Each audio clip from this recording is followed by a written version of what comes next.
21st Century Prepper here. Tonight we're going to talk about cell phones and their usage after the grid goes down.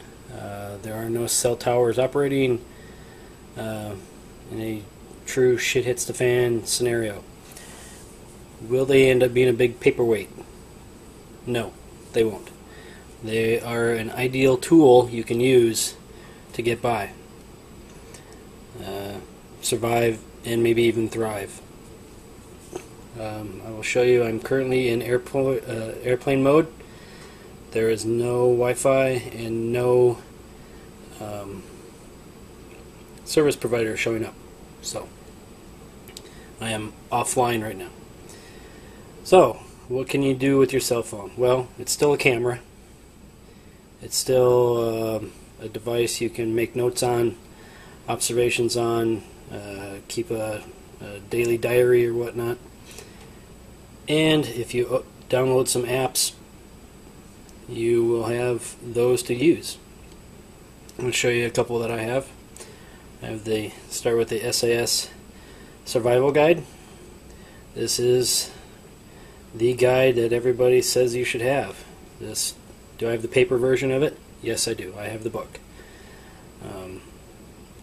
But I also have it on my phone. Let's hunt some reptiles. There you go. Working offline. There's another survival guide, U.S. Military Survival Manual. Basic survival medicine. Works offline. Another survival guide. Firecraft. Information. Information is key. Information is vital. You may have some knowledge in your head and some skills, but people that you are with may not. And if you go down, who's going to do what? You know, this is a valuable tool that they can use. Let's see, we have a knot guide here.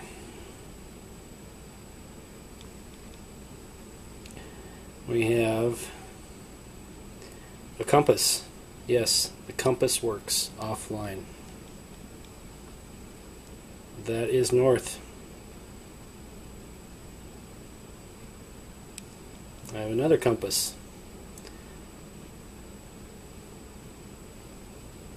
North. It points north. Okay. Now I also have Wild Edibles Light. This one I did not pay for. This is the light version, so it's free. It's only got a few things on it. Let's look at the common dandelion. There's information about it, how to identify it. I hope you can do that. How to cultivate it. No man needs to help do that. You can buy the full version of that, and it would have more. The SAS one I did buy. The complete version. It was $4.99, I believe. Let's see here. Okay, View Ranger GPS. It's kind of a hiking trip app, but it also has topographical maps on it that you can download. I downloaded the entire United States and Canada for, I believe it was $14.99. They were having a deal. I think it's normally $19.99. This is Dubuque, Iowa.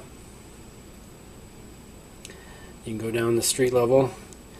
You get the names of the streets, where rail lines are, where overpasses, underpasses are. You get the topographical layout of the city. Okay. Now I use that in conjunction with Google Earth, where I've downloaded images of the same area. And there's Dubuque, Iowa, right there. Same area. I can focus down on. Now the app images aren't the clearest, so this isn't Dubuque, Iowa any longer, but this is, I can't remember where this was, someplace in Illinois. I used the desktop version of Google Earth and downloaded the images and then put them on my phone. So conjunction with View Ranger, topographical and then Google Earth images, you can get a nice overlay of the area, either where you're going, you want to go, the route you're going to take, that kind of stuff. Very important. Do I have paper maps? Yes, I do have paper maps, as you should. But I have electronic. This could be my first thing I use, as opposed to the paper map. WebMD, you can use that offline if you download information prior to whatever scenario happens. So if you have someone in the family who suffers from diabetes, gout, whatever, you can download information about that specific disease or ailment, and then you can look that information up later. Or you could just download random stuff. There is a first aid one. It's pretty basic. Burns, goes through a little bit, and then it's usually always call 911 at the end. So now, Kindle books, plethora of information, free, 99 cents, $2.99, $5.99, $12.99, whatever. They're out there. There's the SAS Companion Security Handbook, Son of a Prepper. It's an interesting book, book 1 and book 2. Check those out. Magazines, recipe books, how-to books, fiction, non-fiction, historical, whatever you want to carry. The first Kindle that came out, I think, was 2 gigs and could hold 3,000 books. So imagine what you can do with 20 gigs or 15 gigs or whatever. So, but a phone typically is very low storage space on it. How do you expand that for all the information you have? You use one of these, flash drive. So how do you hook this to that? Because this has got a little mini plug and this has got a big one. Well, you use one of these, or something like this. It's got USB and then a mini USB. It also has micro SD. So what you do, you hook into that, you hook into this, and I've had this for about a year now, and I haven't played with it too much until recently. I just got this one. This was, I think, $1.99. Okay, you go to File Manager,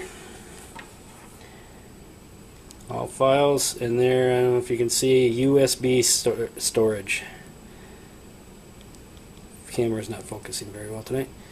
Family photos. You have all your family photos on here, depending on how big your USB drive, your flash drive is. Headshots, very important. If you natural disaster or whatever and you get separated from your family and you have some headshots of your kids, your wife, your dog, your hamster, whatever. Household goods. Insurance companies do not pay you what you think you're going to get. They're going to pay you like 1/10 of what you think you're going to get. So take pictures of everything you own. Everything. Furniture, lamps, TVs, VCRs, DVD players, clothing, books, art on the wall, whatever. Here's some videos I downloaded off of YouTube. Canning butter. Here's some music. Just some sample songs there. Music videos. You got to keep your mind sharp. Do whatever you do to do that. Now, I have an Adobe reader. Or a PDF reader, I'm sorry, Adobe Acrobat on here, and I also have Microsoft Office Word, so I can read and open PDF files and Word files. Here's Traps and Snares guide.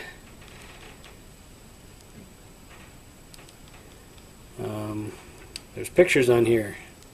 There's some knots. Companion planting. Some plants like to be planted next to other ones, and some like to not be planted next to other ones.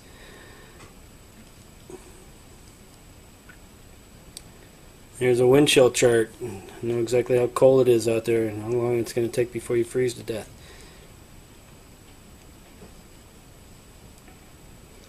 Word documents. Anything you can have on here.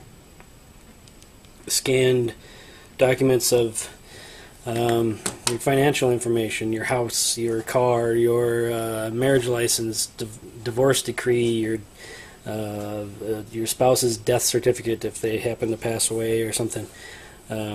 Kids' social security cards, kids' birth certificates, anything like that.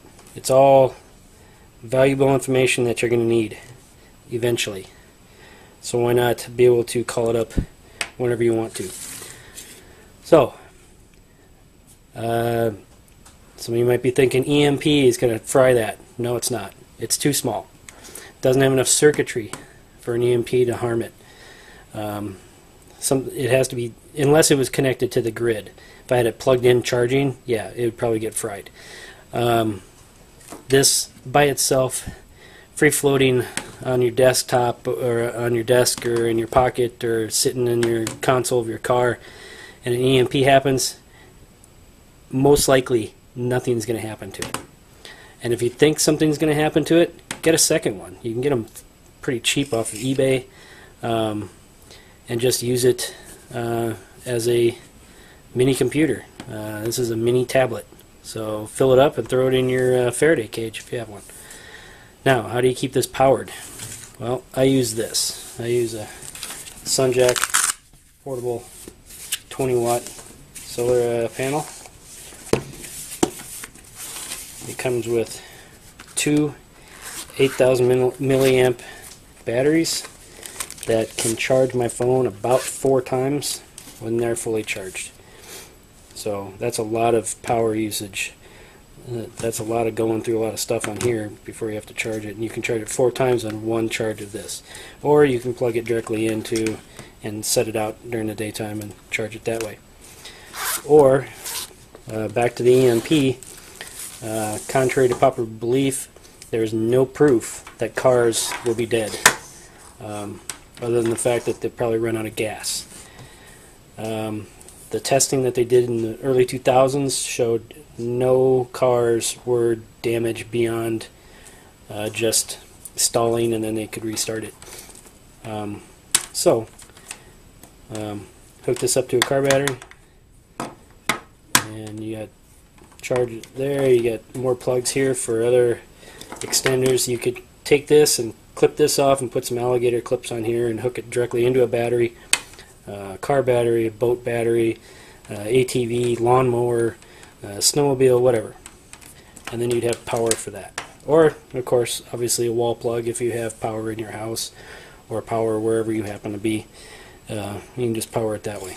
So, I hope this video helps dispel some of the rumors about cell phone usage after shit hits the fan scenario.